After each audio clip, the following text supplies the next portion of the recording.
So the other thing that I want to show you, so there is a folder here called Part 3. So the Part 3 application file contains the project structure. So you are given the project structure to start with, and then you need to complete the specific part in that project.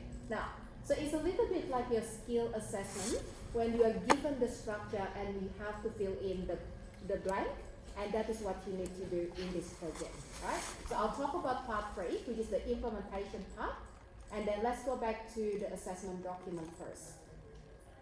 All right, so we're going to read this very, very slowly, very carefully, because the requirements that we have here will actually include some text calculation.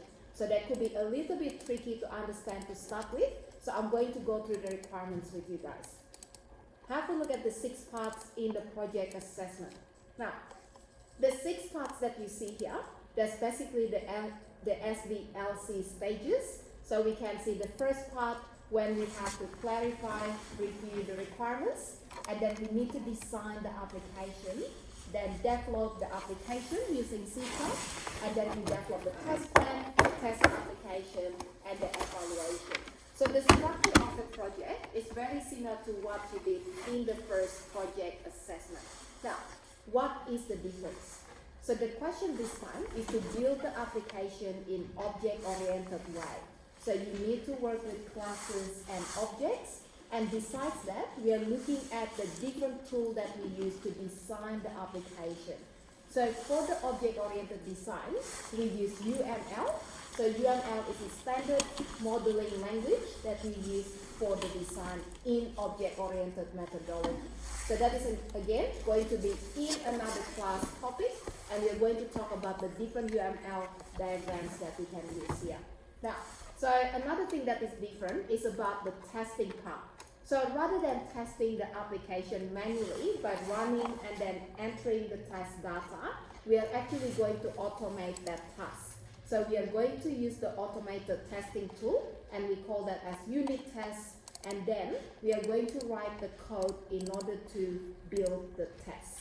So that is what we are going to do differently from the previous project. So just keep in mind again, the 3 parts that I mentioned earlier, so the designing, the development part, and the testing part will be slightly different from the previous project, but there will be parts that are quite similar as well. Now, so these are again the 6 different parts in your assessment, and let's have a look at your assessment questions. Okay. So, first of all, have a look at the scenario together here, guys. So at this time, we got the team leader again to ask you to develop an application. So we've seen this person a few times already, I think, and we heard the name many, many times. Is that right? Yeah, so Christina? Yeah, so she asks you to develop an application that will calculate the payroll data. So that is basically what you need to build for Part 3. Now, so the requirements that you have is actually already gathered by the business analysts in the company. So what you need to do is just to review the requirements and to analyze the requirements. So where can we find that information? So that is again from the zip folder, which is the resources folder that we have in the assessment. Okay, so let's have a look at the requirements first. Now, so while we're looking at this part here, remember again, in order to understand the full requirements, you need to read the requirements. So we are going to go to the folder here. Can I get everyone to copy that first? So copy that zip folder and also the assessment document if you want. And then we are going to look at the requirements together. So that is in this file here with the longest name.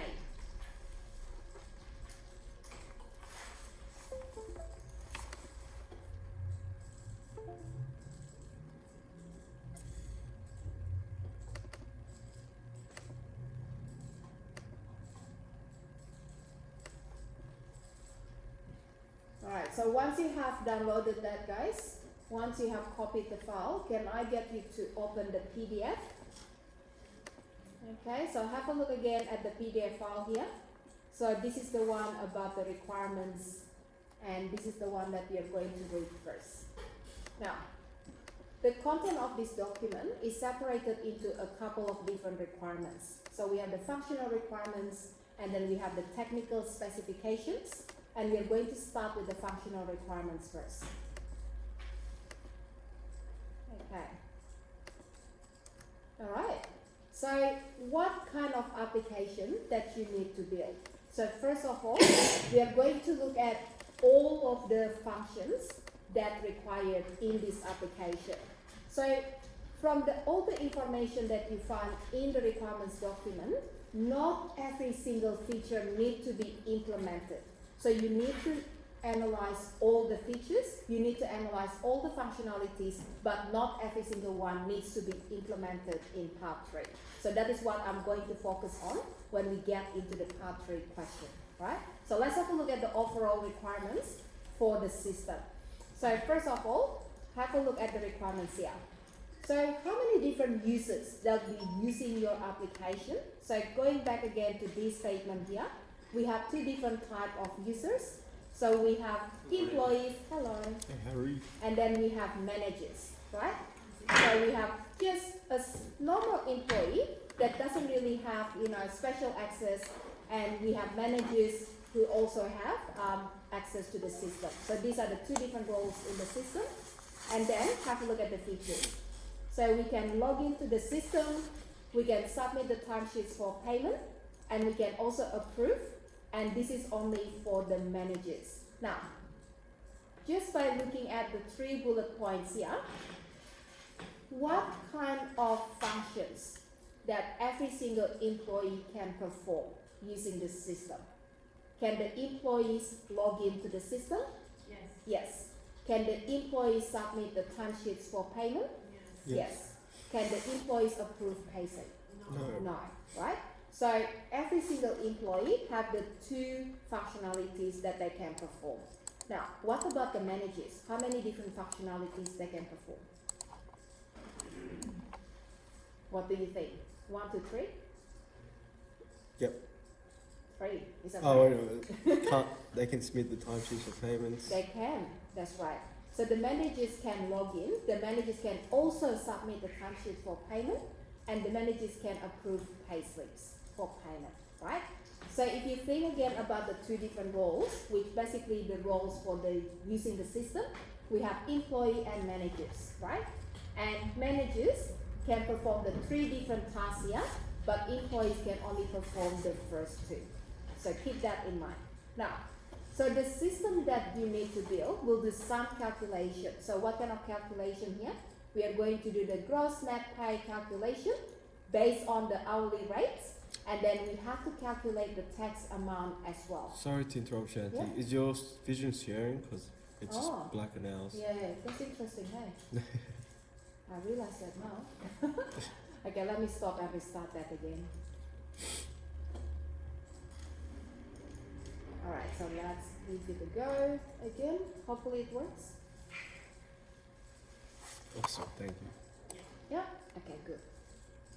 Alright, so that's basically the calculation that needs to be performed by the system. So we're going to do the payment calculations, and that will include the tax calculation and also the superannuation calculation. Now, so the next part is basically talking about how do we calculate the tax. So if you have a look at the information here, right? So let's start with understanding the tax. So first of all, the following weekly tax schedules have been sourced from the tax office. So we don't really have to worry about entering all of this tax information, but we need to use the tax information that's already been gathered for us in order to calculate the tax amount. So that's basically just to give you a bit of rules about how the tax will be performed, how the values will be used in the calculation, and who has the tax applied, and so on. So don't worry too much about that at the moment. So let's have a look at this part here. So we have 2 different schedules. So the first schedule, can you see that? Yep. Alright, so that is a tax-free threshold that is not claimed by employee. Now, how do we calculate the tax for the first category? So the first type of tax will be the tax-free threshold. So for the weekly earnings that is less than this amount here, we are going to use the value A and B in order to calculate the tax. So there is a formula down below that tells you how do we perform the calculation. Now, I'll take you to the formula because otherwise it doesn't make any sense with all this number. So remember again, all this information is given to you by the tax office. So that is the assumption that we have, and you don't have to come up with the numbers. So you need to use the numbers that are already given to you. So that is again the first type of tax calculation that we have to perform. Now, so let's go to the formula. So this is for the second type of tax calculation, and then I'm going to show you the formula here. So the formula to calculate the tax is basically using this formula here. So what is the formula? Y is the weekly tax amount, and this is the one that we need to get, right? So how do we get the weekly tax amount? By using this formula.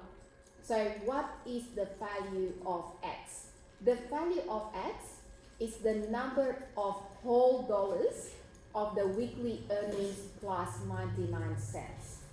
So what is the weekly earning of the employee? And then you need to add 99 cents. So that will be the value of the X amount.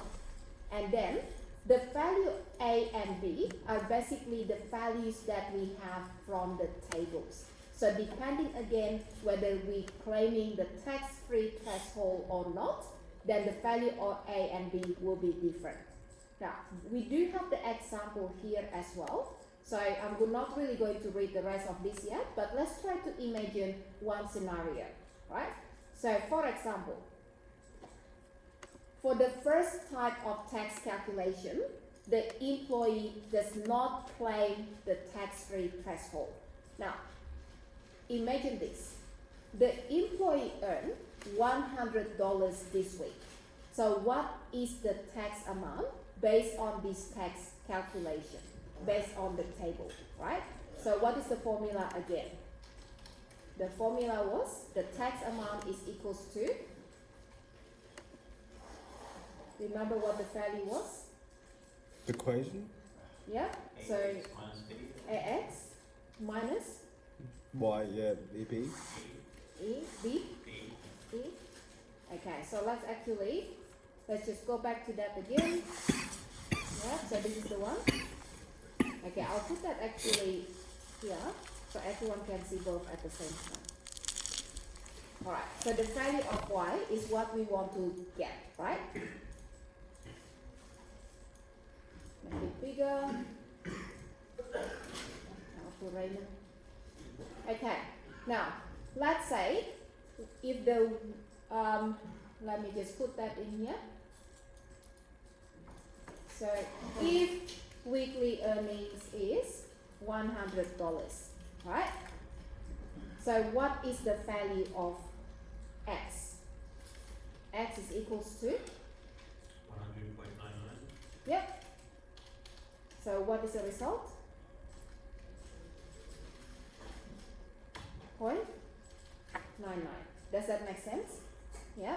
So that is the value of X. So if the weekly earning is $100, and then you need to get the value of X first. So that is going to be the weekly earnings plus 99 cents. So that is the value of X. Then we need to figure out the value of A and the value of B.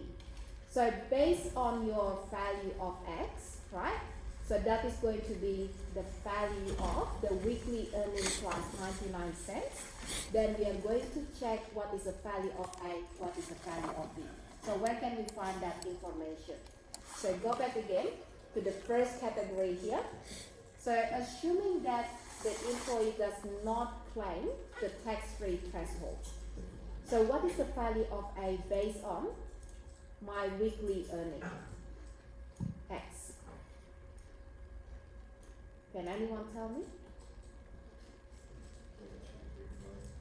Yeah. So the value of A is that this one? Is that right? Yes. Make sense? Mm-hmm. Yeah? Okay. Alright, so I'll put that in here. So that is the value of A. And what is the value of B? This one here, right? Okay, so put that in here. Alright, and then using that formula on the top, then you're going to figure out the tax amount. So the tax amount, Y, is going to be equal to the value of A, which is this one, multiplied by the value of X, which is that one. Is that right? Mm-hmm. And then minus the value of B. So that is the value of B. So that is basically the tax amount. Oh, where is that again? Value of B, copy, and then paste. Okay, make sense? Mm. Yeah. Okay, so I'll call this as Schedule 1. Example. Now, I'm going to give you a copy of this as well, so you can look at this again later on. So Schedule 2, example. So if the weekly earning is again $100, but this time we are going to claim the tax threshold, right? The free tax threshold. So that is using Schedule 2 table. Okay, so how do we calculate that again? So have a look here. So if the Schedule 2 table is used and the weekly earning is 100, so what is the value of X? X is equals to? Is that still the same? Yeah. Okay, and then what is the value of A and B? Nothing. Yeah, so that will be 0 and 0, right? Okay, so A is 0, B is 0, and then we are going to use the same formula in order to do the calculation. So what is the formula again? So A times X. X, which is 100.99, minus B, which B, is 0. which is 0, right? Okay, so that's basically the calculation that you need to add in the code in order to calculate the tax amount based on the type of tax that you have to use here, right? So whether it's a tax-free threshold or not, so that is what you need to look at. All right, so does that make sense with the formula? Yeah? Okay, so this document will also talk about the classes that they already identified in the solution. Now, what you need to do with these classes is basically just to use them as the base of your understanding in order to know what kind of information that we need to store. But the implementation part of your solution, it doesn't need to be the same as this class here. So you may have more classes or you may have fewer classes than the ones that we have here. But if you look at the preliminary classes for now, we have identified 5 initial classes. So we have person class, we have login class, we have employee class, manager, and we also have the payslip class. So these are the 5 classes identified initially, right? Now, so each one of them have quite a few different properties that you can use in order to store the information. So for example, person class has the first name and last name. Login has username and password hash, and so on, right? So that is what you can see in the table. Okay, so there are other classes as well. So these are the 2 additional classes. We have the pay calculator no threshold class and the one with threshold class. So if you have a look at the 2 classes here, the information of the 2 classes are very similar, or they could be identical as well. Now, so based on the initial requirements, you can see the 7 classes already defined. But remember again, your implementation may not be 7 classes. You may be using fewer or more classes than required. Okay, so that is just to give you a little bit of overview about what we have in the requirements document. Now, let's go to the question. So back again to the question here. The first part in your assessment is basically to review and clarify the requirements. So that includes reading the requirements from the document, and then you need to answer these questions in order to clarify the requirements. Now, we haven't really done some of them. So for example, user stories. We haven't talked about user stories yet, and we haven't talked about the UML use case diagram, right? So we are not really going to go through all these topics now, but this is just to show you these are the requirements for part 1. And then you also need to collaborate with the client in order to discuss the task. And then this collaboration could be done with other students in the same unit, or you can have the discussion with your teacher or people from outside the class. So that is again one of the requirements that we have to fulfill. So to make it easier, when we get into part 1, once I finish talking about how do we create the user stories and then how do we create the UML use case diagram, then we are going to do the discussion in class.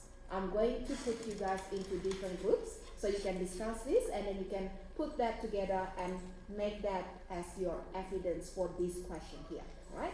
So that is something that we will do in class. But we need to go through the topics first before we can do that. So don't worry too much about that yet. So we're leaving that for now. And then the second part of your assessment is to design the application.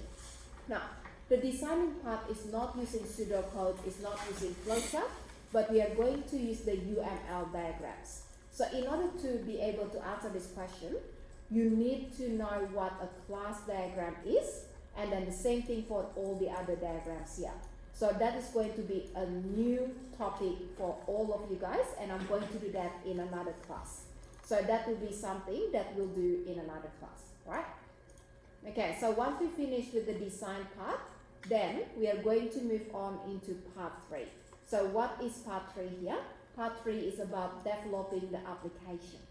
Now, to develop the application, there are multiple tasks that we have to complete.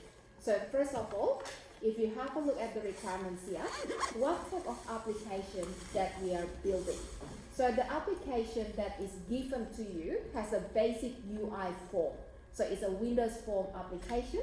So it looks interesting because it doesn't have console-based, text-based input and output.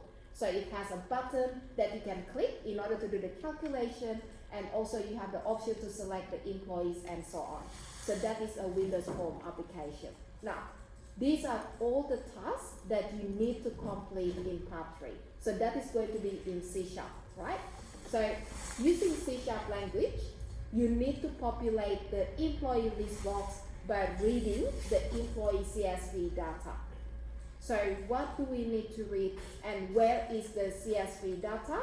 Go back again to your resources folder and you can see the part 3 application files. And then have a look here. We have the name of the file stated in the assessment document. So the name of the file is employee.csv. And then what you need to do is just have a look at the content first. So that is the content of the CSV file. Now, first one is the ID. So every single student, so this is going back again to the assessment document, we'll have the student ID, and then we have the first name. And this one here, to make it confusing, it says student, but it's actually the last name of the student, of every single person.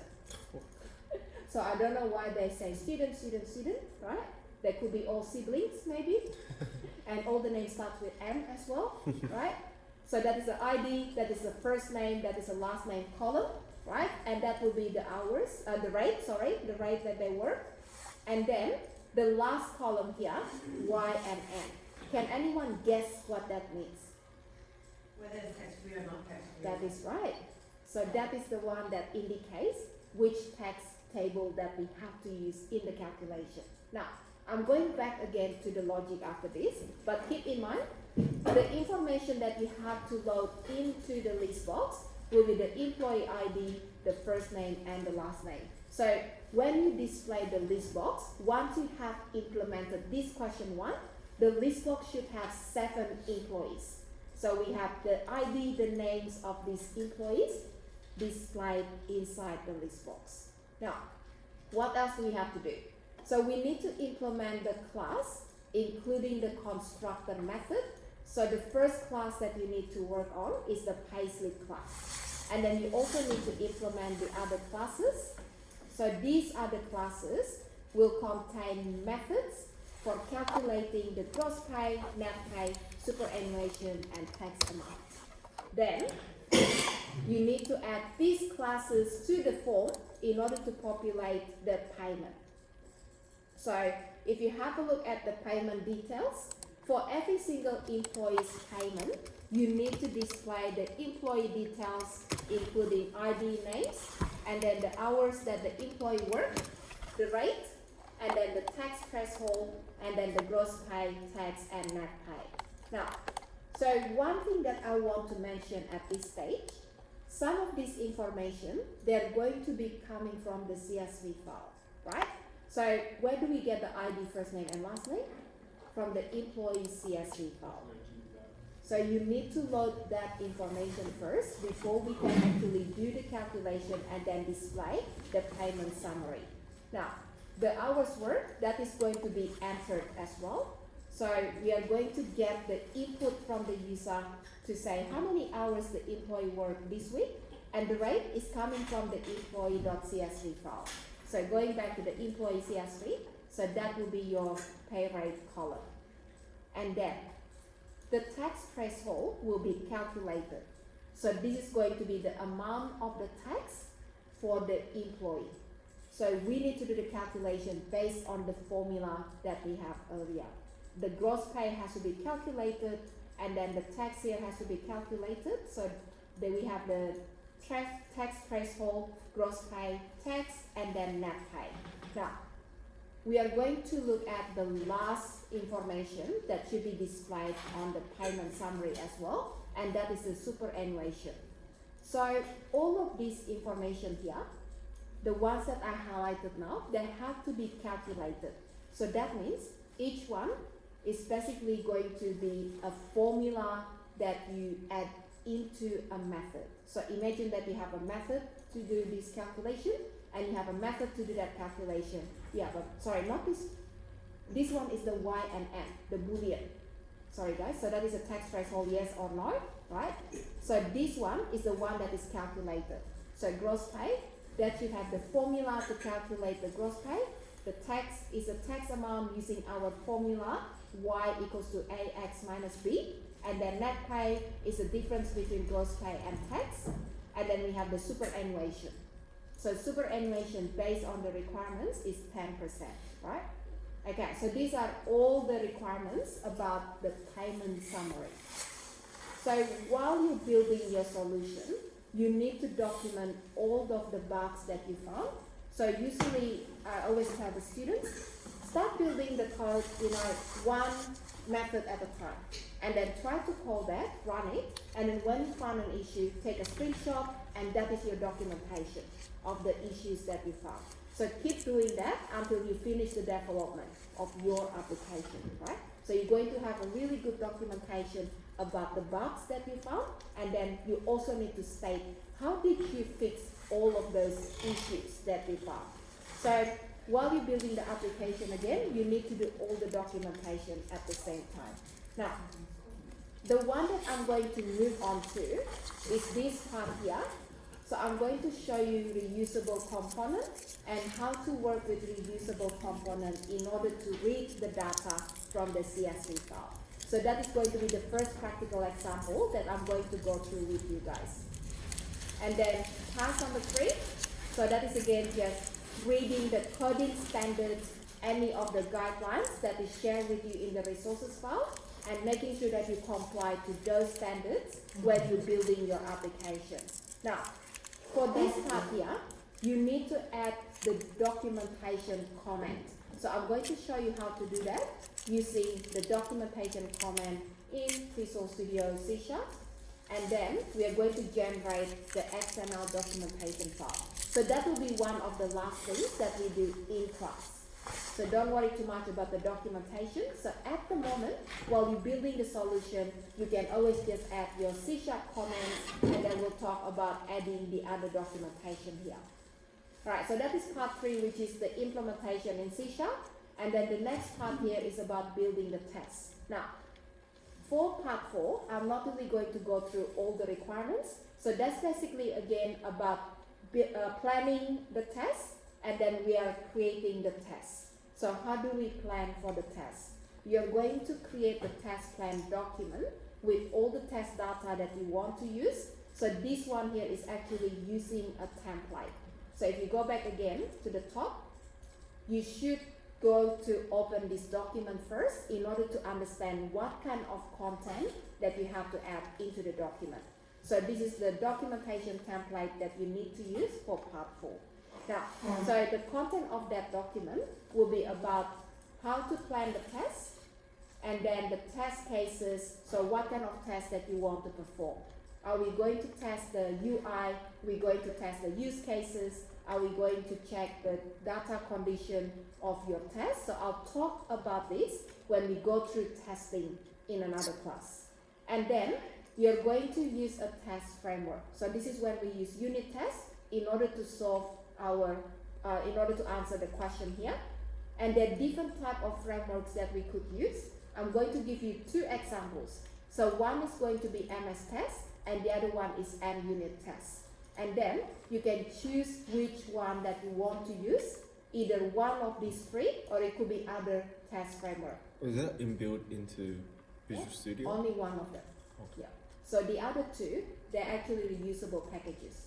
So you need to install them. Okay, so after we finish with that part, then this is when you're going to run the test. So once you have finished with creating the test, and then you need to run that, and then you document the result of running the test. So part number 4 will actually involve quite a bit of requirements. So it's not just like what we did last time, taking screenshots of running this page or running the script in the console, but this time you're going to really properly plan for the test, and then you build the test using a framework, and then you run it against your own code, and then you document that, right? So part 4 this time is a little bit bigger compared to the test requirements in your previous project. Now, so part 5, this is the part where you just, recording all the test results and then finalizing the report. So that is kind of the follow-up to your previous part. And then part 6 is the handover. So basically, again, what you need to do is the same as what you have in the previous project requirements. So we start with the analyzing part of the requirements, but after that, it's a little bit different because we are not really going to talk about pseudocode as your design tool, but we are using UML to design. And then moving on to the implementation, we are using C# to implement, and we are using object-oriented programming paradigm in order to solve the task, right? And then part 4, the testing again is a bit different. We are using a framework in order to do that, and part 5 is running the test. And then part 6, this is basically the same as what you did in your previous project. So just write an email in order to get their feedback and then approval. And then the last thing that we have here is to get the sign off. So how do we get the sign off or the approval? You can either write a reply email, or you can complete the section in your test plan document where there is a sign off from the manager. So you can do either one of these 2. And that is basically the end of that. Now, so I'm going to get you to look at that project. Can I get you to open that project in Visual Studio, guys? So open the solution in Visual Studio. Have a look at that.